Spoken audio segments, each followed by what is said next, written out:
ಪೂರ್ವ ಜನ್ಮದ ಫಲ ಈ ಜನ್ಮದಲ್ಲಿ ಅನುಭವಿಸಿ ತೀರ್ಲೇಬೇಕು.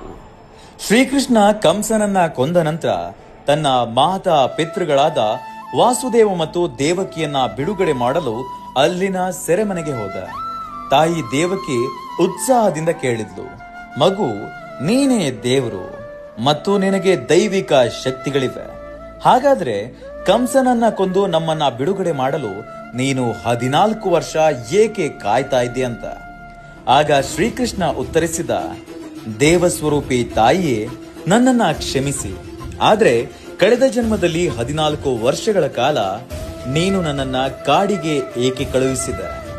ದೇವಕಿಯು ಆಶ್ಚರ್ಯಚಕಿತಳಾಗಿ, ಕೃಷ್ಣ, ಇದು ಹೇಗೆ ಸಾಧ್ಯ? ನೀನು ಯಾಕೆ ಹೀಗೆ ಹೇಳ್ತಾ ಇದ್ದೀಯಾ ಅಂತ. ಕೃಷ್ಣನು ಉತ್ತರಿಸಿದ, ಅಮ್ಮ, ನಿಮ್ಮ ಹಿಂದಿನ ಜನ್ಮದ ಬಗ್ಗೆ ನಿಮಗೆ ಏನೂ ನೆನಪಿಲ್ಲ. ಆದ್ರೆ ನಿಮ್ಮ ಹಿಂದಿನ ಜನ್ಮದಲ್ಲಿ ನೀವು ಕೈಕೇಯಿಯಾಗಿದ್ದೀರಿ ಮತ್ತು ನಿಮ್ಮ ಪತಿ ದಶರಥನಾಗಿದ್ದ. ದೇವಕಿಯು ಆಶ್ಚರ್ಯಚಕಿತಳಾದ್ಲು ಮತ್ತು ಕುತೂಹಲದಿಂದ ಕೇಳಿದ್ದು, ಹಾಗಾದ್ರೆ ಈಗ ಕೌಸಲ್ಯ ಯಾರು ಅಂತ. ಶ್ರೀಕೃಷ್ಣ ನಗುತ್ತಾ ಉತ್ತರಿಸಿದ, ತಾಯಿ ಯಶೋಧ. 14 ವರ್ಷಗಳ ತಾಯಿಯ ಪ್ರೀತಿಯು ಅವಳ ಹಿಂದಿನ ಜನ್ಮದಲ್ಲಿ ನಿನ್ನಿಂದಾಗಿ ವಂಚಿತವಾಯಿತು.